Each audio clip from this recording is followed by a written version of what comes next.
Welcome back. We have proved this theorem in the last lecture. It took the whole of our lecture that if you have two reduced forms which are equivalent, then those two reduced forms have to be one and the same. And I also told you that while proving that, we actually computed the set of all possible transformations which will take one reduced form to itself, depending on of course the conditions that you have on the coefficients a, b and c. We are now going towards determining the set of integers which is sums of two squares, and for that we will require a small criterion of a number represented by some form in the terms of the discriminant of the form.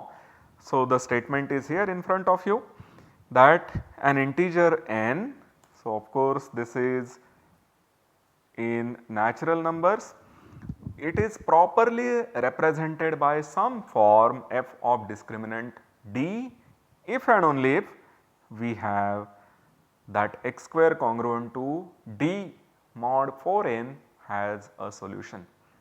Let us make sure that we understand the statement clearly. There is one condition which says that d is a square modulo 4n. This is something that we understand quite well by now. We have understood the theory of congruences very well.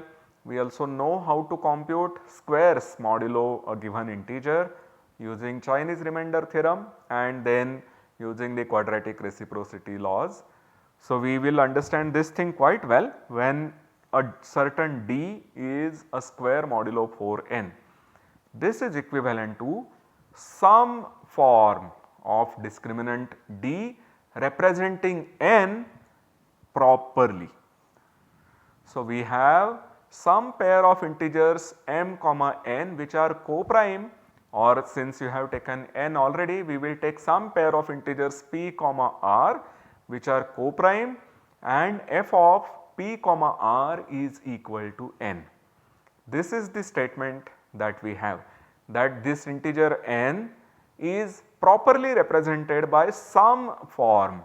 We will begin with some form f of discriminant d representing n, and we will show that x square congruent to d mod 4n has a solution.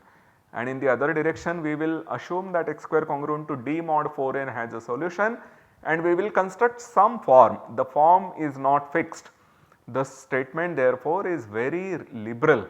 We are allowed to choose any form of a given discriminant which represents the number n properly. So, let us assume first of all that x square congruent to d mod 4n has a solution.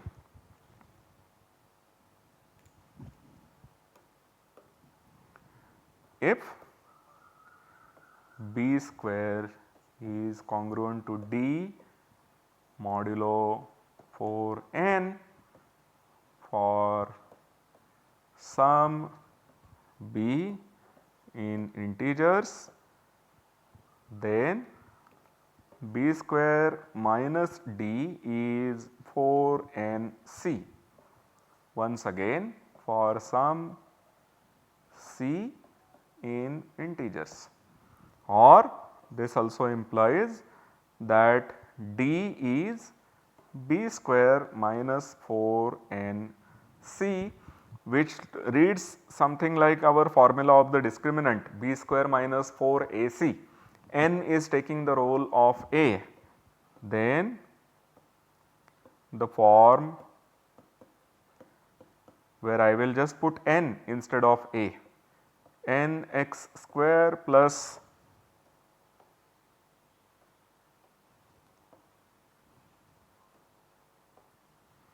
b x y plus c y square represents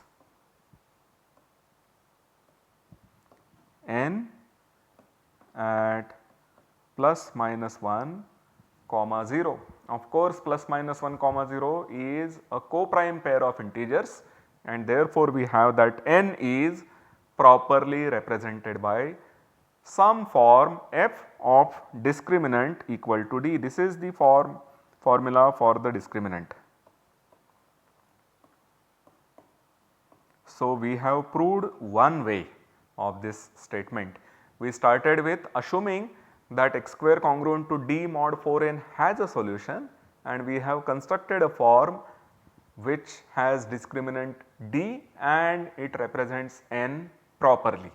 Now, we will prove the other direction, which is where we will start with assuming that f represents n properly, and we will need to prove that the discriminant f, which is d, has to be a square modulo 4n.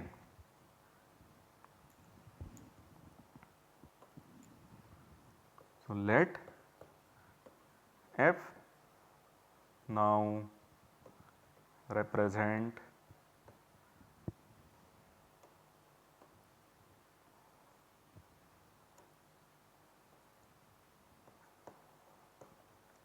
n properly,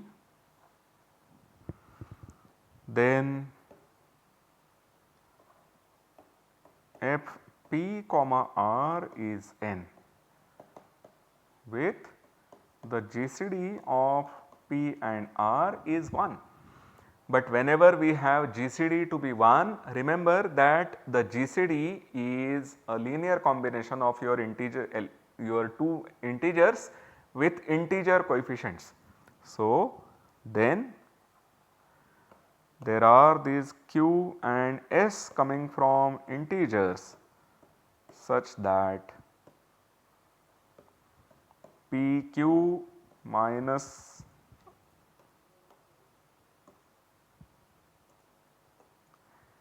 rs is equal to the GCD, which is 1. Then f prime be the form obtained by changing the variables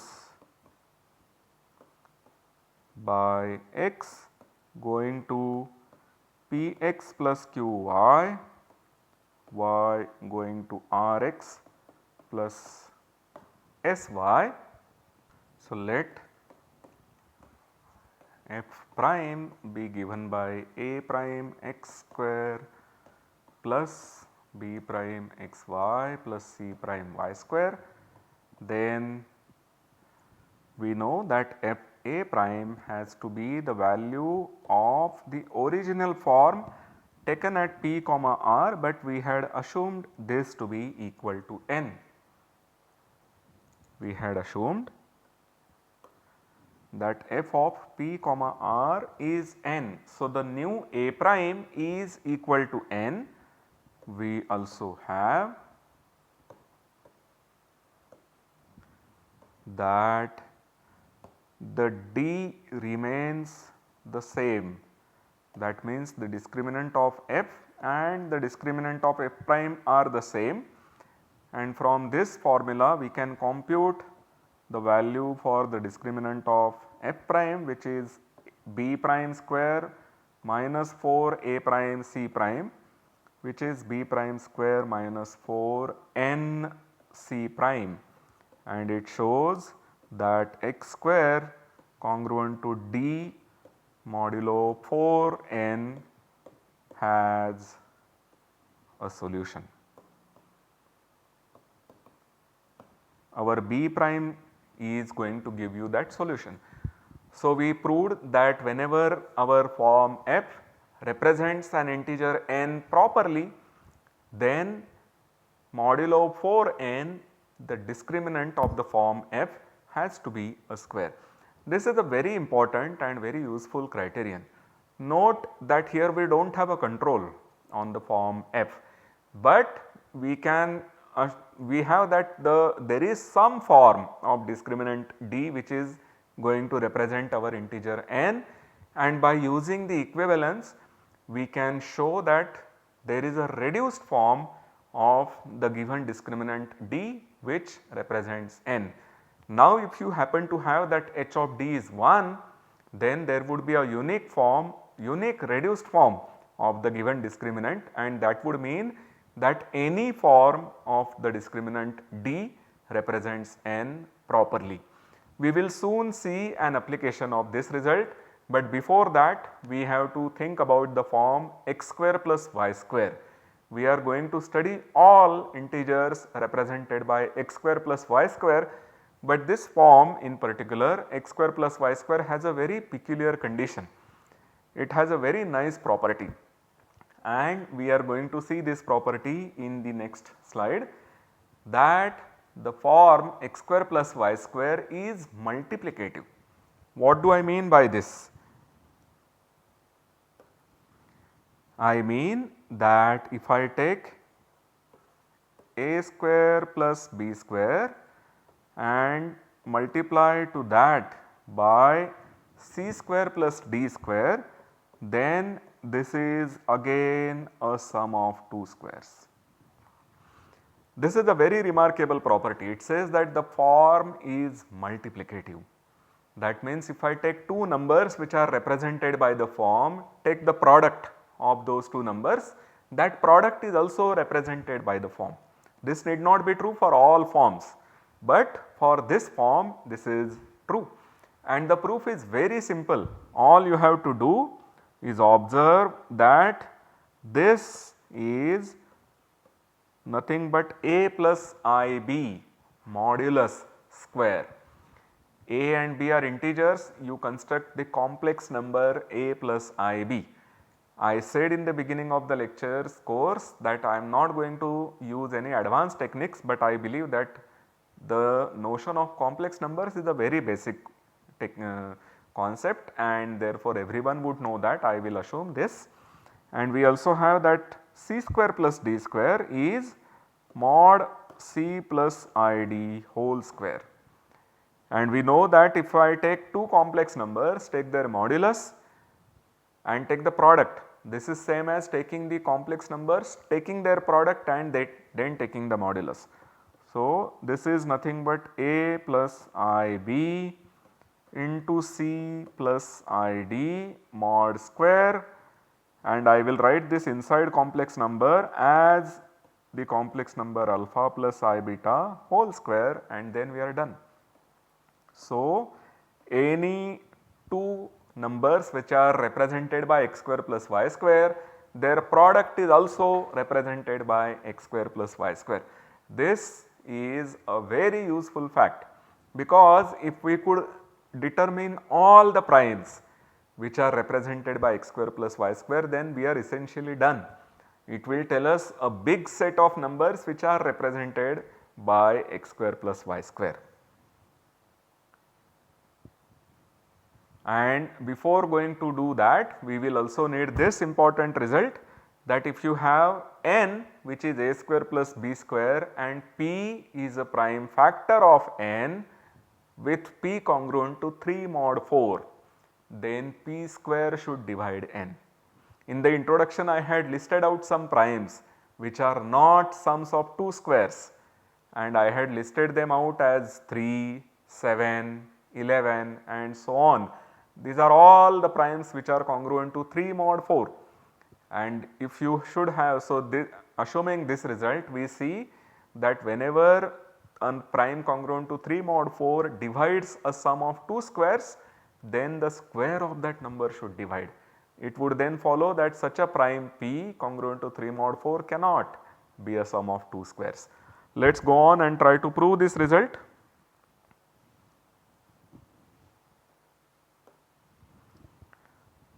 So, let n be a square plus b square and let p congruent to 3 mod 4 divide n.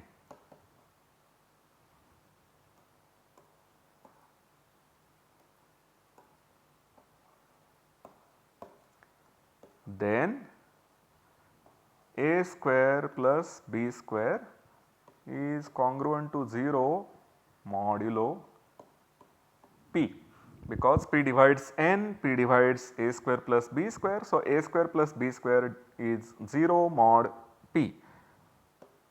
If P does not divide A, then P does not divide B. That is quite clear, because if P divides B, then A square plus B square is 0 mod P, therefore B square is 0 mod P would tell you that A square is 0 mod P, and therefore P will have to divide A. So, whenever P does not divide any of the A's A and B, it will divide none of them. Then A square congruent to minus B square mod P gives a solution to x square congruent to minus 1 mod P. This is because since B is not divisible by P, you can simply cancel out B square and write this, namely x equal to A B inverse, the B inverse being computed modulo P. So, we have that x square congruent to minus 1 mod P has a solution, but this would imply that P is then congruent to 1 modulo 4. We have computed precisely when minus 1 is a square modulo P. It would then imply that P is congruent to 1 modulo 4, which is contradiction, because we have started with P congruent to 3 mod 4. So, this contradiction says that something that we have assumed on the way has to be false, and the thing that we have assumed is this, that P does not divide A. This was the assumption that we started with. It then said that P does not divide B, and then it gave us a non-trivial solution to x square congruent to minus 1 mod P. So, this assumption has to be false, which would mean that P divides A, so P divides B, and then we have A by P, which is an integer, its square plus B by P square is n by P square. This is an integer and clearly a natural number, which implies that P square divides n.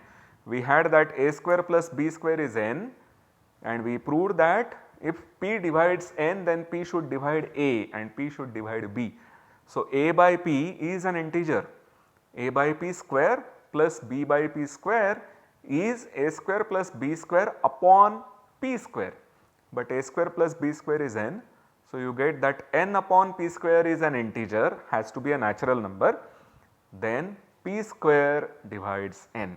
So, what we have proved is that whenever we had a prime P congruent to 3 mod 4 dividing a sum of 2 squares, then square of that prime should divide the integer n. After that, we have one very small cute result, which is that the prime 2 is represented by x square plus y square. I believe that all of you can prove this. We have that 2 is nothing but 1 square plus 1 square. So, we have dealt with P congruent to 3 modulo 4, we have dealt with the oddest of the primes, which is the prime 2. Now, the only class of the primes which remains is the set of primes P congruent to 1 modulo 4. We will prove that every such prime is a sum of 2 squares. Every such prime is represented by x square plus y square. This is our next result. Any prime P congruent to 1 modulo 4 is represented by x square plus y square. Recall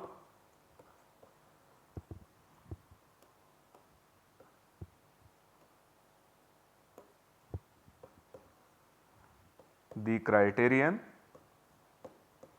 which we did in the beginning of this lecture, that n is represented by some form of discriminant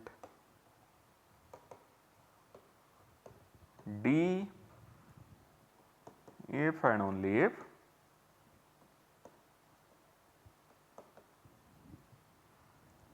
here we have the criterion for proper representation x square congruent to D mod 4n has a solution. We are looking at the form x square plus y square.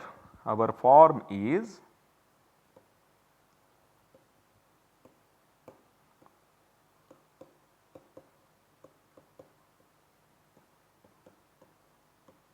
and its discriminant, if you remember, is minus of 4.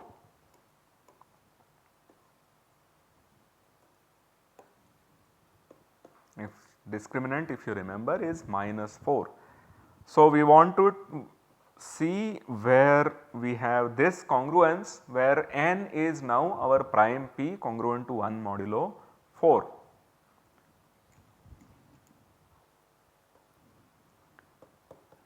We need to check if x square congruent to minus 4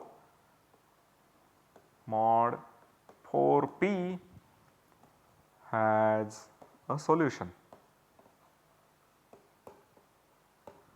Observe that 4p, so then here 4p must divide the solution x square plus 4, which implies that x has to be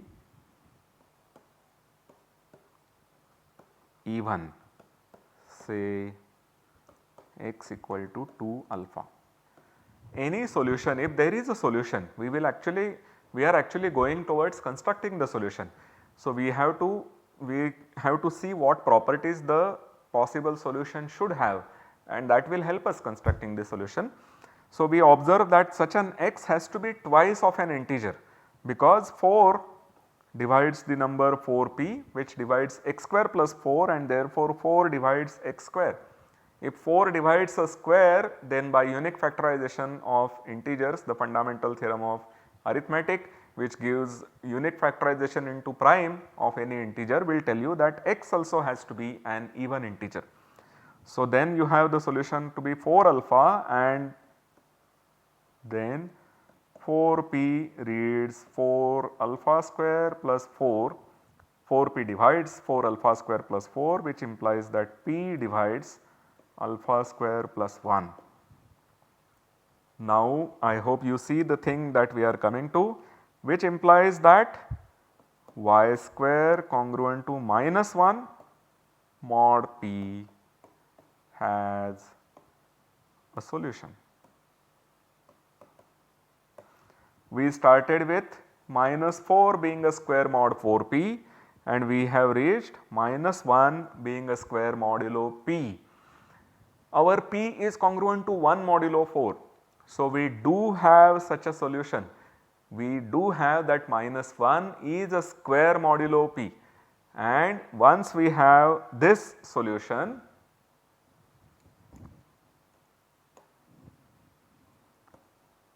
since p is congruent to 1 mod 4, we do get alpha in integers such that alpha square is congruent to minus 1 mod p. This gives a solution to x square congruent to minus 4 mod 4p, namely x equal to 2 alpha. So, by the criterion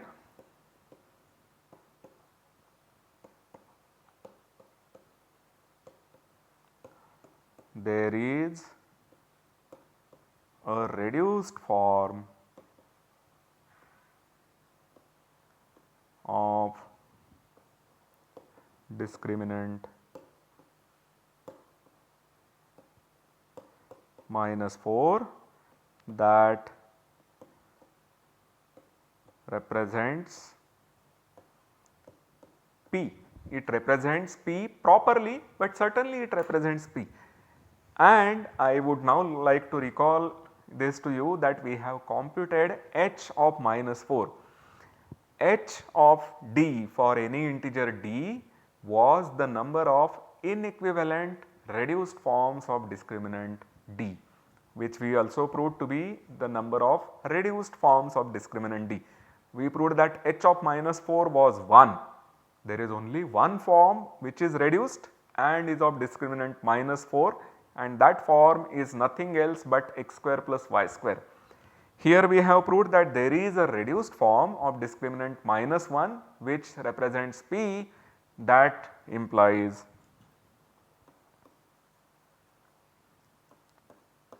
that x square plus y square